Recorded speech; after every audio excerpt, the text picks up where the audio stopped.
Nah, ketika Bang Freddy ini asik menggasak-gasak lemari kayak gitu ya, asik menggasak lemari kayak gitu, Bang Freddy tersebut menghentikan kegiatannya itu karena apa? Kembali Bang Freddy ini ada yang melempar Bang Freddy dengan sesuatu. Duh, ketika itu lemparan itu kena lagi sama ke bahunya, kena lagi. Ketika dilihat ini apa sih yang ngelempar apa? Itu pas diambil itu remote TV yang ketika itu Bang Freddy kan di lantai atas dilempar, terus remote TV-nya itu disimpan ya di atas lemari. Nah, ketika itu dilempar oleh remote TV yang sama.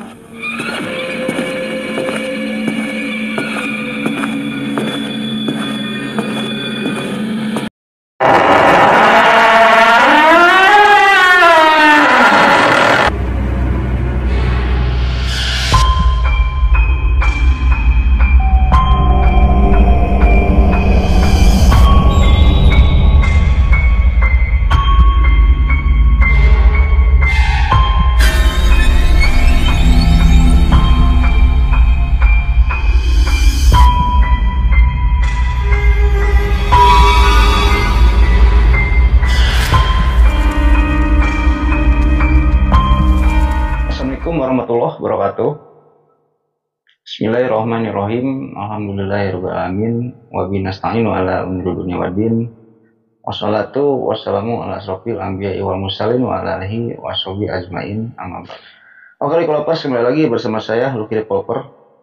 Jadi pada video kali ini kembali saya akan menceritakan kisah horor atau mistis ya, yang dimana kejadian ini dialami oleh Bang Freddy ya. Jadi Bang Freddy ini dulunya residivis, Developers, residivis, spesialis, intinya pencuri motor lah, spesialis pencuri motor dan pembobol rumah gitu. Tapi dia sekarang udah tobat, udah di jalan yang benar lah si Bang Freddy ini. Jadi udah lama cerita ini sebenarnya saya udah dapatkan, udah lama, kurang lebih sebulan yang lalu, karena saya sibuk menggarap cerita Islami di konten saya gitu. Kemarin saya di WA oleh si Bang Freddy itu, Bang, kapan cerita saya ditayangin gitu. Udah kita tayangin aja lah ya. Jadi lebih dari sebulan yang lalu saya itu lagi main-main ke pasar gitu, tempat tongkrongan saya lah, mau ngopi gitu ya. Ada si Bang Freddy di Kerawang, Bang Freddy di Kerawang. Bang, ngopi Bang, ayo ngopi. Saya ngopi aja nimbrung gitu kan, ngopi nimbrung. Cerita-cerita lah ngalor ngidul tentang pengalamannya mencuri motor gitu ya, dan pengalamannya ini membobol rumah ketika itu si Bang Freddy ini gitu. Ya karena saya konten kreator horor dan konten kreator cerita Islami gitu ya, saya penasaran gitu.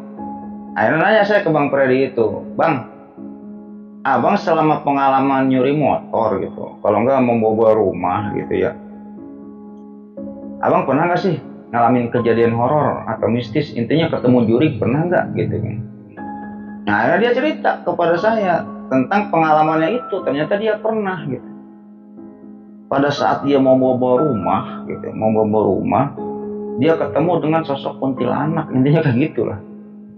Ya bagaimana keseruan ceritanya, Developers ya? Ya mungkin seperti biasa ya, sebelum lanjut ke ceritanya, alangkah baiknya bagi Developer semua atau bagi penonton yang sedang menonton video ini yang belum subscribe dulu lah ya. Subscribe dulu supaya apa? Supaya saya tambah bersemangat untuk membuat konten-konten selanjutnya gitu. Dan bagi Developer semua atau penonton yang sudah subscribe, saya banyak ucapkan terima kasih. Yang mudah-mudahan nama baik Developer semua yang sudah subscribe ini dibalas kebaikannya oleh Allah Subhanahu wa taala berpuluh-puluh kali lipat, beratus-ratus kali lipat, beribu-ribu kali lipat, atau berjuta kali lipat. Oke, kita lanjut ya ceritanya. Nah, kejadian yang Bang Freddy alami ini gitu ya, ya kurang lebih pada antara tahun 2000 sampai 2010 lah. Dia juga lupa tahunnya itu ya. Dia juga tuh lupa tahunnya. Jadi ketika itu Bang Freddy ini intinya belum tobat lah ya. Belum tobat, masih suka melakukan hal-hal kejahatan. Singkat cerita, dia itu mau ngebobol rumah gitu. Jadi ada desa tetangganya rumah si Bang Freddy ini gitu ya. Ya menurut info yang Bang Freddy dengar, ini orang itu mau keluar kota nih, misalnya minggu depan gitu. Akhirnya Bang Freddy pun ketika itu menyiapkan lah, mengintai dulu gitu ya, rumah itu gimana kondisinya, gimana masyarakatnya dan lain-lain. Singkat cerita, jadi si pemilik rumah ini mau pergi kurang lebih selama seminggu lah, meninggalkan rumah itu selama seminggu. Jadi rumah itu kosong bro, kosong.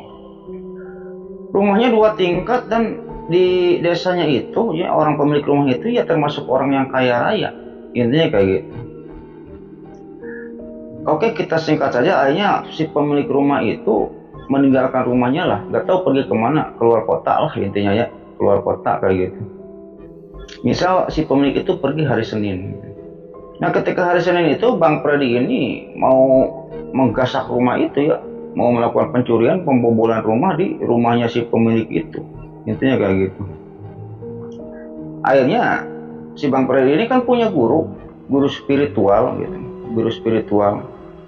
Nanya dulu, biasanya si Bang Freddy kalau mau melakukan suatu kejahatan, mau nyuri motor atau mau membobol rumah, dia suka tanya-tanya dulu ke gurunya gitu. Dia punya guru spiritual lah, intinya kayak gitu.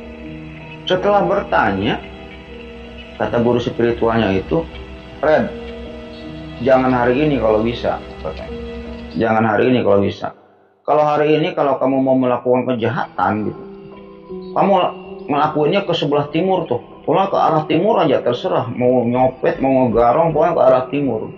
Sedangkan posisinya pemilik rumah itu berada di sebelah barat. Gitu. Ketika itu si Bang Freddy ini bertanya lagi ke gurunya, tapi rumah yang akan saya investigasi, mungkin gitu ya, investigasi ini ada di sebelah barat guru, gitu kan. Yaudah kalau mau kayak gitu besok. Kalau besok bisa kamu ke sebelah barat, tapi waktunya jangan terlalu malam, pokoknya jangan lebih dari jam 12 lah. Kalau sudah lebih dari jam 12, kalau kamu belum bisa ngegasak rumah itu, lebih baik kamu pulang katanya. Pokoknya di bawah jam 12 malam harus udah beres lah ngegasak rumah itu gitu. Hanya udah lah ya, kejadian tersebut berlalu. Singkat cerita, keesokan harinya si Bang Freddy pun bersiap-siap gitu. Bersiap-siap dengan seorang temannya. Tapi seorang temannya itu nggak masuk ke rumah itu. Nunggulah dia, temannya itu nunggu di ini ya, di luar rumah nunggu. Singkat cerita, Bang Freddy pun masuk ke dalam rumah itu. Caranya gimana? Dia manjat genteng. Jadi dia masuknya itu bukan lewat pintu, bukan lewat jendela, tapi lewat genteng, katanya kayak gitu. Lewat genteng masuk aja kan. Singkat cerita, temennya mah di ini ya, di luar biasalah, ngerokok. Itu dia ngelakuin itu sehabis isya lah, kurang lebih jam 7:30-an. Manjat genteng. Setelah manjat genteng, menggasak rumah itu kan, dia itu lewat pelafon itu ya, masuk kan. Karena rumahnya besar sekali ketika itu. Rumahnya ini 2 tingkat. Akhirnya ngegasak lah ya, si Bang Freddy ini ngegasak-gasak rumah gitu ya. Dibukain lemarinya dibukain, kasur-kasurnya dibukain, terus ada yang barang-barang apa dia ambilin. Ketika itu banyak ya, Bang Freddy ini banyak mendapatkan uang dari hasil gasakannya, itulah intinya kayak gitu. Ya singkat cerita, akhirnya Bang Freddy ini masuklah ke kamar utama si pemilik rumah.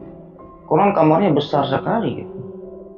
Nah kamar utama itu ketika Bang Freddy ini mau membuka pintu itu, pintunya terkunci. Si kamar utama pemilik rumah itu pintunya terkunci. Akhirnya dia congkel, dirusak lah sama dia, kuncinya itu dirusak, akhirnya kebuka lah. Konon katanya besar sekali kamar si pemilik rumah itu. Kata Bang Freddy itu kepada saya, itu kamar si pemilik rumah itu dengan rumah saya gitu, gedean kan kamar si pemilik rumah katanya gitu kan. Dibandingkan rumah si Bang Freddy ini masih gede kamar si pemilik rumah itu. Kamarnya aja itu belum rumah. Nah setelah masuk ke kamar si pemilik rumah, ngegasak lah ya, lemari dibukain, ada uang 5 juta, 10 juta diambilin sama si Bang Freddy ini, diambilin.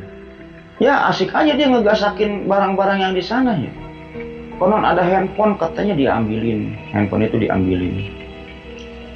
Singkat cerita saja gitu, si Bang Freddy ini lagi asik-asik ngegasak lemari gitu ya, lagi asik-asik ngegasak lemari, lagi nyopet gitu, lagi nyuri gitu. Bang Freddy ini kegiatan ini terhenti karena apa? Bang Freddy mendengar suara anak kecil yang lari-larian, teriak-teriak dari lantai bawah, tapi dari lantai bawah. Ini Bang Freddy ini posisinya di lantai atas. Teriak-teriak, kayak ada 3 orang, 4 orang anak kecil teriak-teriak, terus lari dari lantai bawah ini ke lantai atas. Jadi suara langkahnya itu ke tangganya itu kedengeran gitu. Gimana sih kalau anak kecil lari-lari? Bang Freddy ketika itu belum ngeh itu setan gitu, belum ngeh itu juri gitu. Si anak kecil tuh lari gitu kan. Kayaknya Bang Freddy pun ngumpet lah di bawah ranjang. Ngumpet aja di bawah ranjang. Si lemarinya ditutupin dulu, ngumpet. Si pintu itu kan kebuka. Si pintu kamar itu ya, si pintu kamar yang utama itu kebuka. Tapi si anak kecil yang lari-lari itu ya kurang lebih 3 orang sampai 4 orang. Nggak masuk ke kamar itu, cuman ngelewati aja gitu. Ngelewati kamar itu.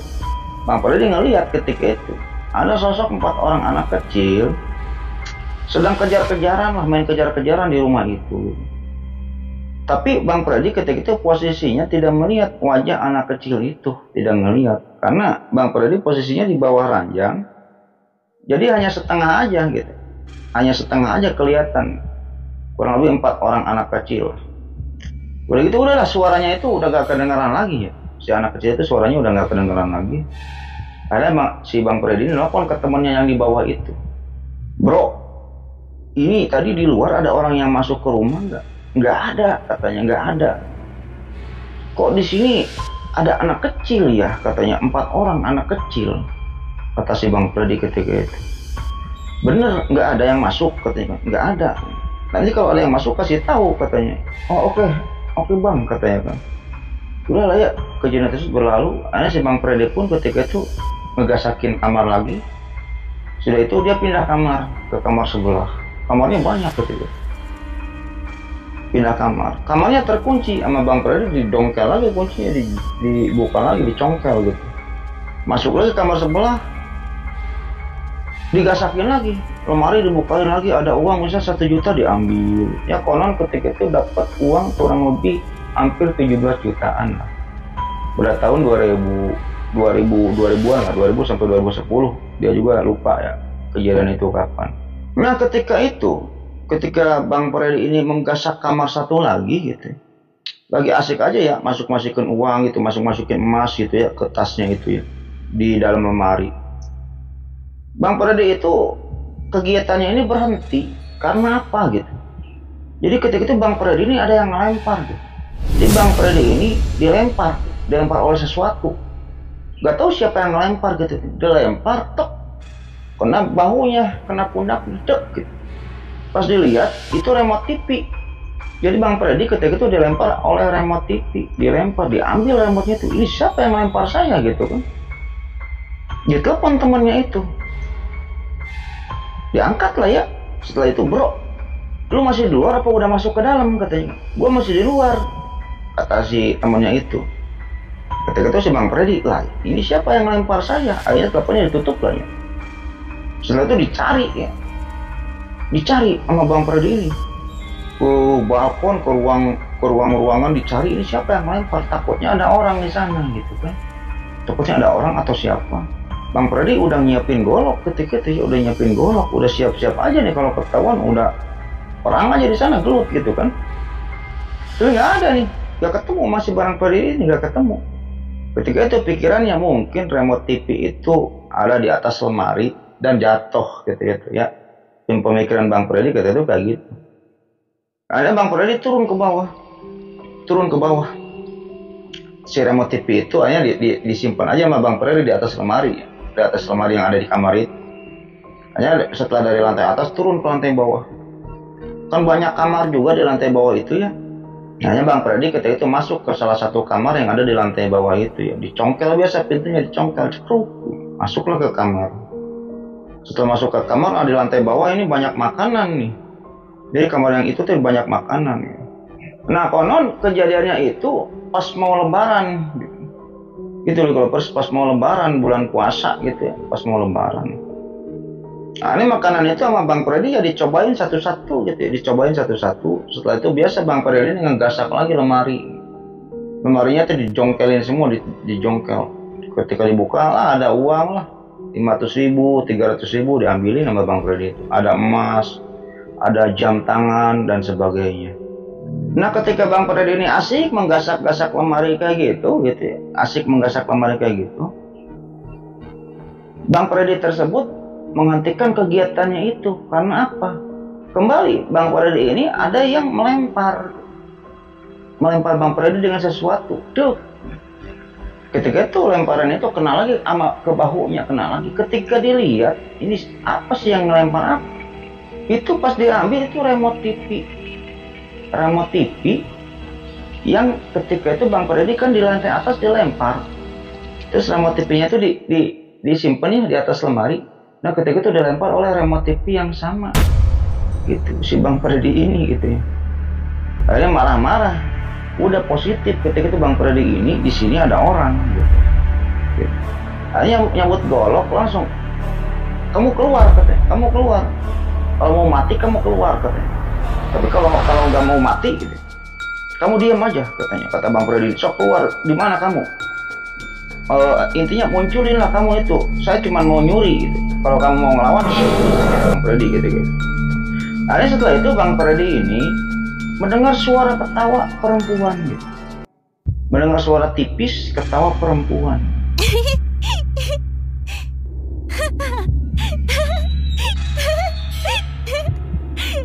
Suara itu dari awalnya pelan sampai kencang suaranya itu.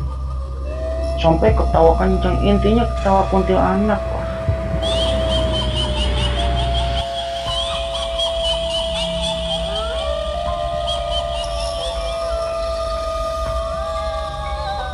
Nah suara kuntilanak itu gitu ya, dari mulai pelan sampai kencang, dari arahnya jauh sampai dekat, dan suara kuntilanak itu masih tertawa. Tapi Bang Freddy ketika itu ngeh dan jelas bahwa suara kuntilanak itu tepat berada di depan pintu kamar itu. Depan pintu kamar ketika si Bang Freddy ini lagi nyuri di lemari itu ya, lagi ngegasakin lemari. Ketika itu Bang Freddy melihat ke arah pintu, itu ada sosok wanita, itu rambutnya gimbal, bajunya itu baju putih tapi kayak luntur gitu. Apa sih, baju putih yang udah usang gitu ya. Itu masih ketawa, si kuntilanak itu masih ketawa tepat di depan pintu.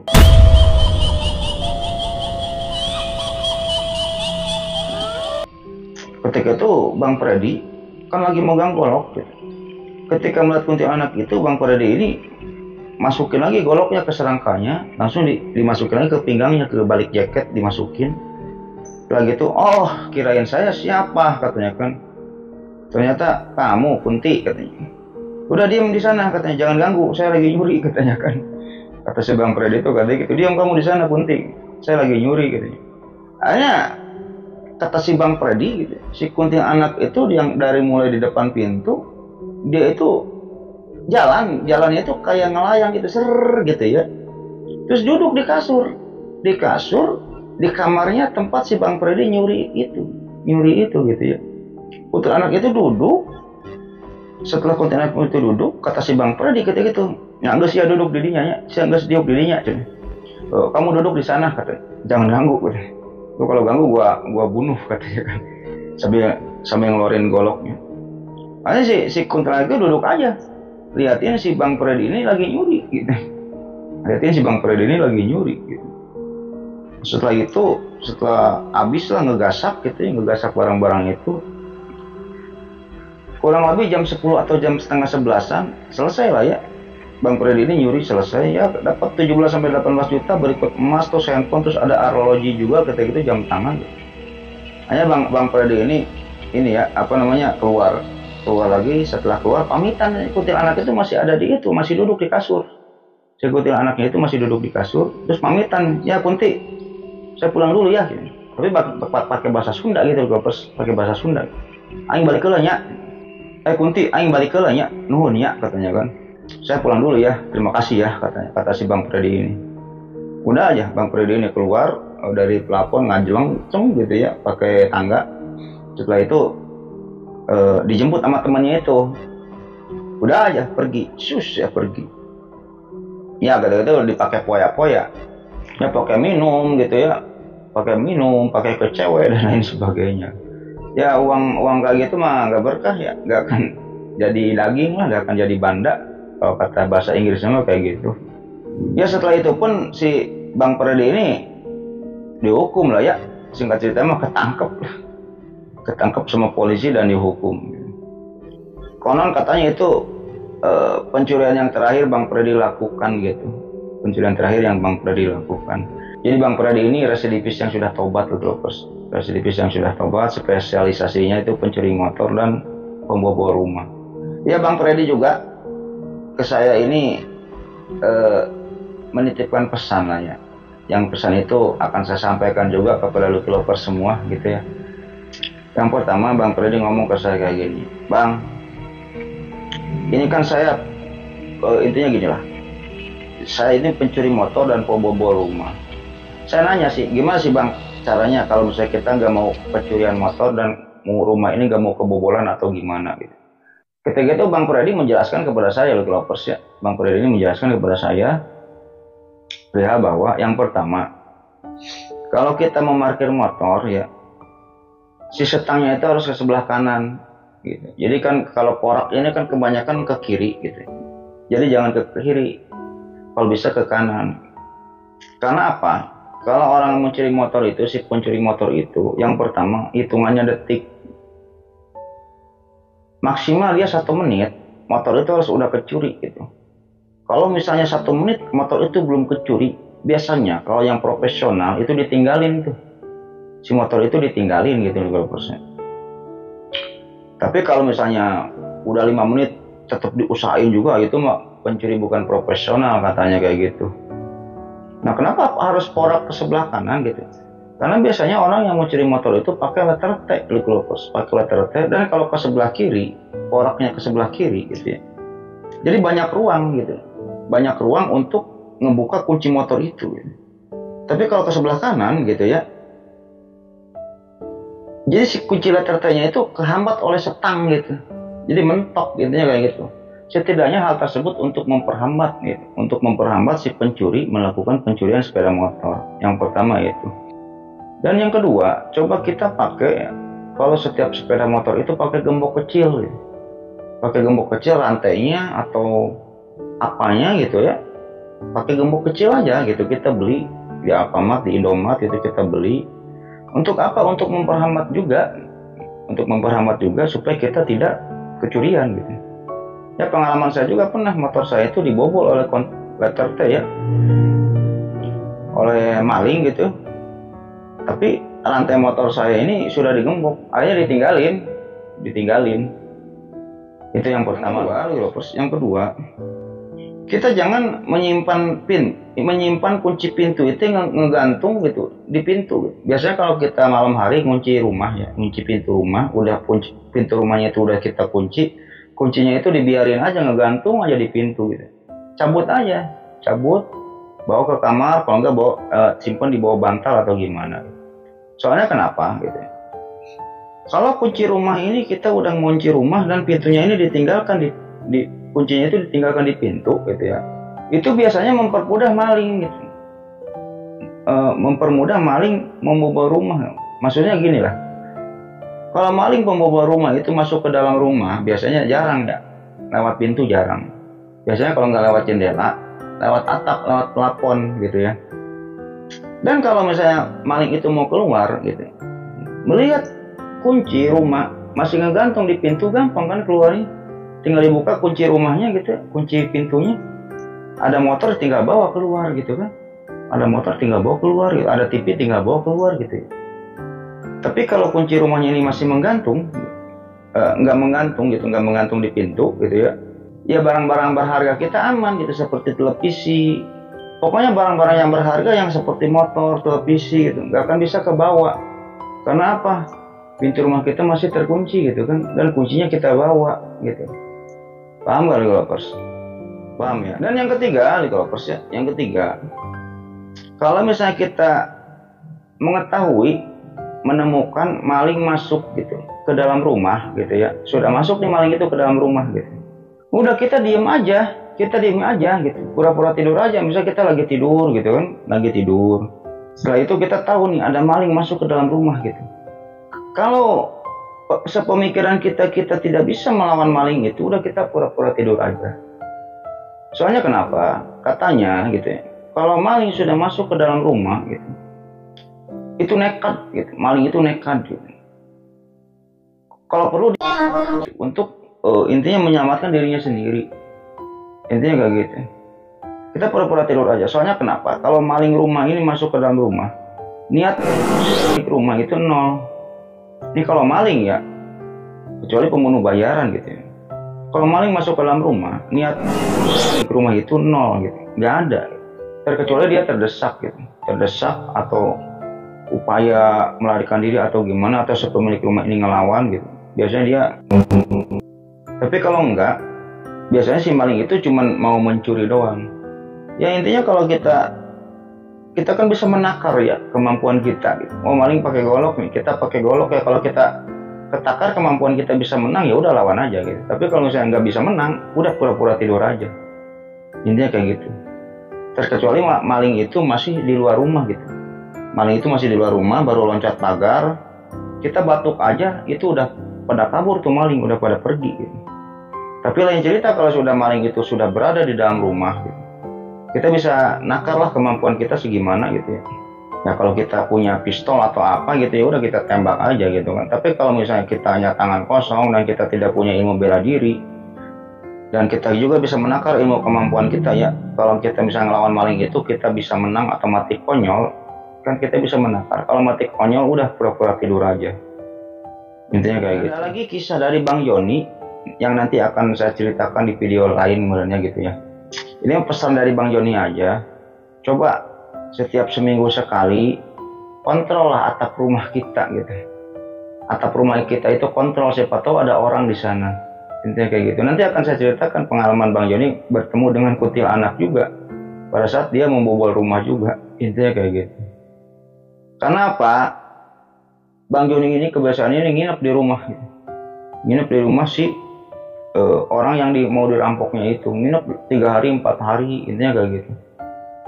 Nanti akan saya ceritakan ya. Ini aja lah ya, kontrol atap rumah kita seminggu sekali ada orang apa enggak gitu. Betul aja ada orang yang mau nyuri gitu kan. Ini kayak gitu. Nanti akan saya ceritakan di video lain lah ya, kisah dari Bang Joni. Ya mungkin gitu aja loh Clovers ya. Sekilas cerita tentang pengalamannya si Bang Freddy gitu. Dan Bang Freddy ini sekarang sudah baik ya, sudah baik, suka ngopi dengan saya gitu kan, dan suka ke masjid juga Bang Freddy ini sekarang ya. Yang mungkin itu kejahatannya yang terakhir yang Bang Freddy lakukan ketika itu. Dan banyak lagi sebenarnya pengalaman Bang Freddy ini waktu dia sedang melakukan kejahatan yang mungkin nanti akan saya ceritakan di video-video lain. Mungkin itu udah Clovers ya cerita pada video kali ini, mudah-mudahan menghibur ya.